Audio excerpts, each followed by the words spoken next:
Good morning, students. Good morning to all. And last day we have studied about the absolute cost advantages and the relative cost advantages. So today we will study about the modern theory of international trade. It is the classical theories. So what we have studied on last day, just we will remind about that, and we will go to the next chapter. So last day we have studied the absolute cost advantages theory and the comparative cost advantages theory. This two theory was a classical theory of international trade. So today we will study one of the modern theory of international trade. So the modern theory of international trade was developed by Swedish economist Helle Hexer and his student Bertil Hodel. So it is developed by Hexer and his student name is Bertil Ohlin. This model was based on the Ricardian theory of international trade. So what this theory come to says mean? This theory says that the basis for international trade is the difference in the factor endowments. Factor endowments means the factor of production, the availability of factor of productions, are the source of factor of productions. So according to this theory, the international trade is happening in the difference in factor endowments. So different nations are having the different type of the factors of productions with more resources or the productivities. So the differences between the factor endowment only or on the basis of the availability of the factor which has the more resources only, the nations are come to the international trade. So this theory also called as a factor endowment theory. So we know the theory is developed by the Hetzer and Howlin. But according to his, the countries with the relative factor abundance can specialize and trade. Which countries has more skilled labor or abundance of the skilled labor will have more specializations and they can come to the trade. They can come to the trade mean they can export more.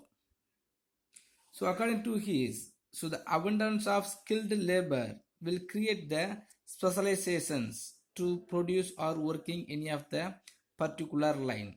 So if they have the specializations, if they get the specialization, they can export more commodities. So exchange for goods and services to whom? So the exchange for goods and services produced by the countries with abundance of unskilled labor. So just if you listen, one of the nations has abundant skilled labors. Because of that, the nations can easily get the specializations to produce any of the particular line of commodities so that they can able to export more and they can export the abundance unskilled labor. Otherwise, the nations which has lower unskilled labors or low unskilled labors. So according to his, the export embody the abundance factors and imports embody the scarce factors. How the exports is increased means by the way of having the abundant skilled labor, abundant skilled factors. Factor mean the different type of the factor, not different type. There's two factors are going to take for explaining this theory. So maybe the labor or the capital. Okay. So the classical theory argued that the basis for foreign trade was comparative cost difference and it considered only labor factor. But the modern theory of international trade explains the causes for such comparative cost differences.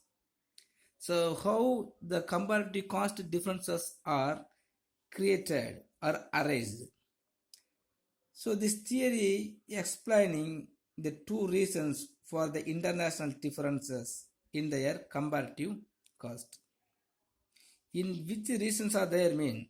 The two reasons are there to make the differences in their international comparative cost. First one is difference in the endowment of facts of production between countries. So for example, two countries are there mean. So between these two countries, the factor of productions will be there. The factor of productions or the productivity of the factor of productions will be differs. The endowment means, so we can just think about the resources or the productivity or the power to produce. Okay, so now the difference in the endowment of factor of production between two countries. Now the if you are considering the two nations, America and India is there means, so the factor of production between these two countries or the productivity of the factor of production between these two countries will be different. So next is the difference in the factor proportions required in productions. For the purpose of produce any of the commodities, so we must apply the factor of productions. So the factor proportions also will be different in these two countries, because the two type of the method will be used by the different countries. The labor intensive capital or labor intensive method or the capital intensive method. So when they are using the capital intensive goods, this family produce more commodities, but the same countries will not able to produce any other commodities by using the labor intensive goods. So the two reasons only is the main reasons to the comparative cost difference or the comparative cost, and some of the assumptions are there to explain this theory. So there are two countries, two commodities and two factors model. These theories are taking the two countries, two commodities, two factors to explain. When the two countries only are going to involve in this international trade and they are going to produce two commodities by using the two factors only. So we know four type of the factor of productions, but these two nations are taking the two factor of productions only to produce the two commodity. Next, the countries differ in factor endowments. The countries difference in factor endowments. Difference in factor endowments mean, so the productivity of the factor, the productivity of the labor or the productivity of the capital. The both nations also will have the difference of the factor endowments, the productivity of factors or the resources of factors. Next, the commodities are categorized in terms of factory intensity. The commodities are categorized in terms of factor intensity. Factor intensity means by the productivity of the factor of productions only, so it will be categorized. So which nations are having the more productions. Next, these two countries use same production technology. There is no difference in technology. So what technology is going to produce any of the commodities, that same technology only using by two nations. Next, countries have identical demand conditions. Identical demand conditions mean the both nations also will have the difference in the demand of commodities. Next, there is perfect competitions in both product and factor markets in both the countries. Perfect competitions means, so the supply of commodity and the demand of commodities also will be there, and there is no government interventions, and both the buyers and sellers will come and more. So according to Hexin-Oram theories, how it's come to say means a capital abundant country will export the capital intensive good, while the labor abundant country will export the labor intensive good. So which country has more factor endowment with abundantly, that nations will be export the capital intensive good. So which country has more factor endowment with abundantly, that country will export the labor intensive good. For example, simply if you want to understand, so we can take the India will have more labor intensive good. So because the India is a agricultural country, so by using the more labor, the India will produce more crops. So the India can easily produce the or export the crops or the rice and paddy or the food items. Okay, but the America will use the capital intensive good or will export the capital intensive good. Capital intensive good mean some of the machineries and IT field software, everything is also considered as a capital intensive good. So for which factor will be going to use mean the factor proportions model, the factor proportion model which links export and imports to factor endowments, in which proportions the two nations are going to use to produce the commodities. The proportions will be linked with the factor endowments. Next, how the exports will be happen mean a country export those commodities produced with relatively large quantities of the country's relatively abundant factor. Suppose if the America has more capital intensive goods, this America will export the capital intensive goods to the India. The India will be export the food items to the Americas. So the relatively large quantities of the countries relatively abundant factors, which nations has more factor endowments with abundantly. So by using this abundantly factor endowment, these nations can be able to export to the other nations. So we can easily understand the explanations. So according to the Hexer-Hagelin theorem, a capital abundant country will export the capital intensive good, while the labor abundant country will export the labor intensive good. As I told, the food items and the machineries. So the America can able to produce more machineries by using the capital intensive, while the India is producing more food items by having the labor intensive. A factor is regarded abundant or scarce in relation to the quantum of other factors. If America has 30 percentage of capital and at the same time the labor is just 24 percentage, but when we are comparing to the India, so the India also has more labor and more capitals, but the proportions, the capital labor ratio proportion is very low in India, but it is high in America. In America 1.25 ratio is there. So a country can be regarded as richly endowed with capital only if the ratio of capital to other factor is higher than the other countries. So if the India has more labor and the supply when we are comparing to the America, so India is considered as a labor intensive nations maybe. But when we are considering the proportions to involving the capital and labor, so the America may be as a abundant countries.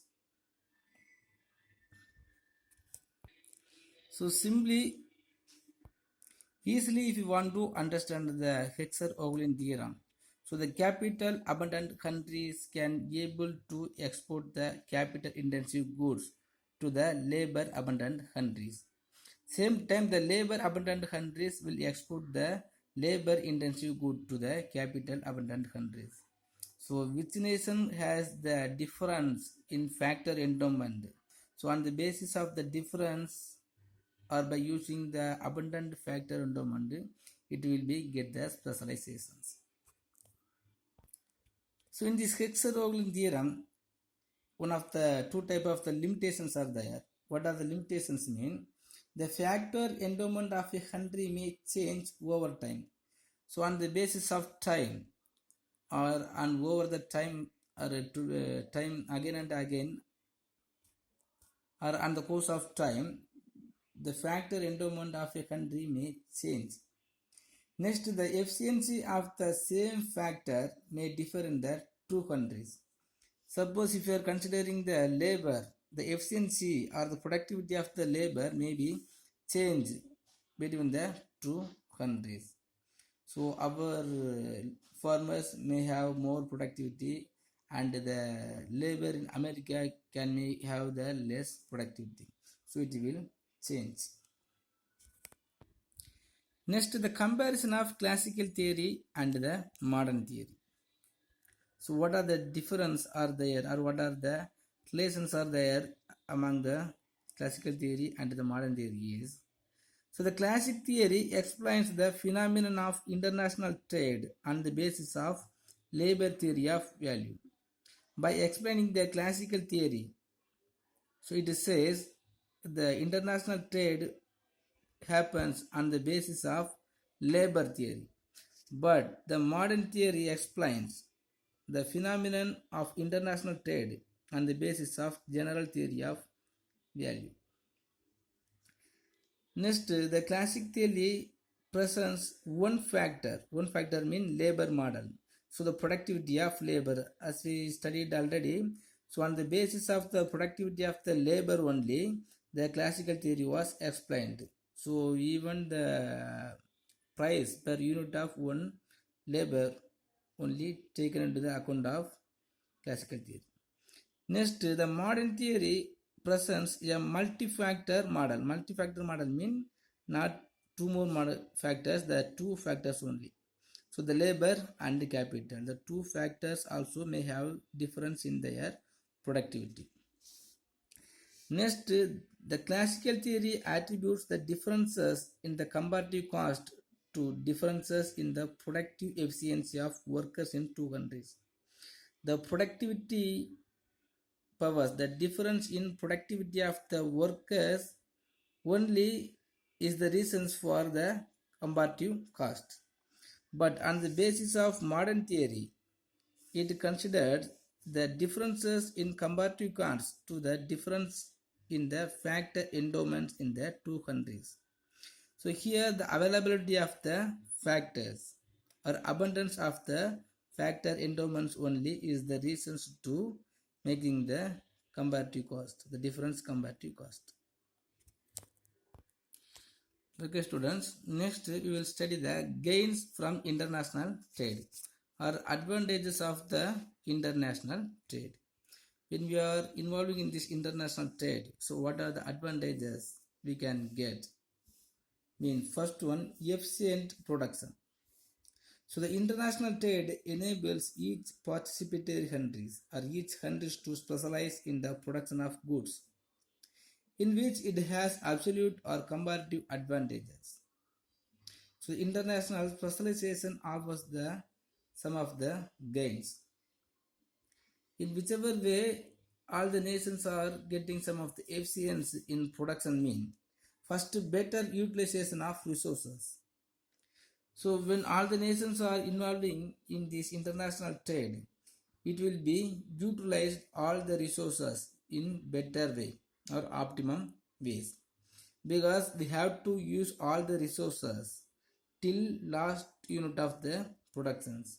And if the production or if the resources are very scarce, they have to use these resources in the optimum or the better economic way. Next, concentration in the production of goods in which it has a comparative advantage. So when the nations are predict the comparative cost advantages, so no nations will produce any of the commodities and it will be using the advantages from the other nations. If any of the nations are thinking so producing the commodities in this domestic nation is better than the imports the same commodities from the other nations. So it will use the advantages, comparative cost advantage. Next, saving in time. So when any of the countries does not able to produce any of the commodity with the higher cost, it will be import from the other nations by using the absolute cost advantage. So when they are importing from the other nations, so these domestic nations will saving the time to produce that commodity. Next, perfection of skills in productions. So whenever they cannot able to produce any of the commodities, it will import from other nations, and in the same time it will be focused on producing any of the commodities which can be able to produce by that same nation itself. So by this way, so the nations will get the perfection of skills in productions. If we know to produce any of the commodities, we have to focus on that commodity only. So when we are focusing on the production of knowing commodity, so we will get the specialization or special skills. Next, improvement in the techniques of productions. So if we have any of the techniques to produce any of the particular line of commodity, so we will get the improvements in techniques of productions. Next, increased productions. So by getting more time, we can easily increase the productions by using the availability resources. Next, higher standard of living in the trading countries. So all the countries can able to provide the highest standard of living in the trading countries. For example, if India as the dealing with the America, we can get all type of the product from the America, and because of that, our living standard of the people also will be increased. So next, equalization of prices between countries. The equalization of prices between countries also one of the helps. So the prices of goods are equalized between the countries. However, in reality, it has not happened. So by using the absolute cost advantages or by using the labor intensive or capital intensive goods, so all the nations can able to maintaining the reasonable prices or the equalized prices. So on the basis of the exchange rate only, the difference may be differ, but mostly it will be slight changes only may be there. So next, the difference is only with regard to the cost of transportations. By including the cost of productions, only we can get some of the difference in their price. Next, the prices of factor of production are also equalized, because when we are involving in this international trade, as we studied already, so all the factor of production can be able to moving from one place to another one of the place, that is the one nation to another one of the nations. So all the factors of productions get the fully employed. Next, equitable distributions of scarce materials. So international trade may help the trading countries to have equitable distribution of scarce resources. So one of the main objectives of the international trade itself, so we have to moving the scarce resources. We have to transferring the scarce resource from one nation to another one of the nations. Next, general advantages of international trade. So what are the general advantages are there mean? First, availability of variety of goods for consumption. So now we can consuming different type of the commodities only by the way of international trade, because sometimes our nations cannot able to produce any type of commodities, but we can use that commodities from the way of importing from other nations. Next is generation of more employment opportunities. So when we are importing, the export import will be improved. Otherwise, after importing, some of the employment opportunity will be created. And from the customs union also will require more employment opportunity. Next, industrializations of backward nations. So the backward nations also will be improve the industrializations because of importing any of the commodities or exporting some of the commodities. Next, division of labor and specializations. So if any of the nations are exporting the particular line of commodities by using the labor intensive, it will get the specialization to produce that commodities. Next, expansion in transport facilities. So the transport facilities also will be expand from one nation to another of the nations. So when we are involving in this international trade, otherwise the international trades are improving. On the basis of improving the international trade, so the transport facilities also have to be increased. Next, improvement in relationship among countries. So if there is no dealing, if there is no financial or the trade relationship, so among the nations, the quarrel and some of the controversy among the nations may be arised. But when all the nations are depending on other nations to trade, so there is no chance to make the quarrels and some things. Okay, students, I think it's enough. So if you have any doubt, please ask me. And you take the gains from international trade as your study portions. Thank you.